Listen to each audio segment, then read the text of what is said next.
جو عورتیں حج کے لیے جاتی ہیں تو کیا وہ ٹیبلٹس کے ذریعے سے اس سے نجات حاصل کرنا چاہیں، ٹیبلٹس دوائیوں کے گولیوں کے ذریعے سے، تو کیا شریعت اس کی اجازت دیتی ہے؟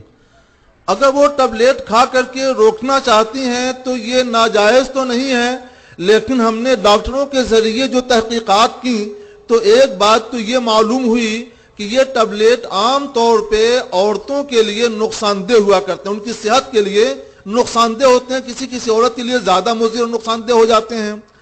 تو شریعت طاہرہ کا قانون یہ ہے کہ طبی نقطہ نظر سے، میڈیکل سائنس کے لحاظ سے دوا اگر مضر اور نقصان دہ ہو تو شرعاً بھی اس کا استعمال ممنوع ہوا کرتا ہے۔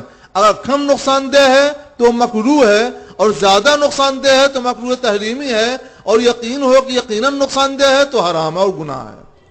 تو اس لحاظ سے عورت اپنے بارے میں خود فیصلہ کر لے کہ اس کے لیے کم نقصان دہ ہے کہ زیادہ نقصان دہ ہے کہ یقیناً نقصان دہ ہے۔ یقیناً نقصان دہ ہو تب تو حرام اور گناہ ہے، ہرگز نہ استعمال کرے۔ زیادہ نقصان دہ ہو اور مگر اس کا ظن غالبی ہو، یقین نہ ہو، تو ایسی صورت میں مکروہ تحریمی ہوگا، اور اگر شبہ ہے کہ ہو سکتا ہے نقصان کرے نقصان نہ کرے تو مکروہ ہے، اس سے بچنا چاہیے۔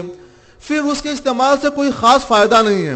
تحقیق کے ذریعے ڈاکٹروں سے بھی معلوم ہوا، اور جو عورتیں استعمال کرتی ہیں ایسے کم سے کم 50 عورتوں کا کیس میرے پاس زمانے حج میں آیا مکہ معظمہ میں، کہ انہوں نے ٹیبلٹ استعمال کیا اور اس کے باوجود انہیں خون آ گیا، تو وہ کیا کریں؟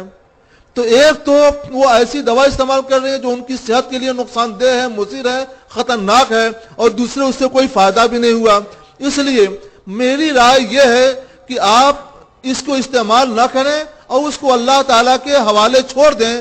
اگر حیض آ جاتا ہے تو اس کے مطابق شریعت طاہرہ کا دروازہ کھلا ہوا ہے، اور کسی بھی وہ شریعت اپنا حکم بتانے سے عاجز نہیں ہے۔ مفتی سے مشورہ کریں گی، مفتی اس کا صحیح جواب شریعت کے مطابق عطا کر دے۔ جو عورتیں حج کے لیے جاتی ہیں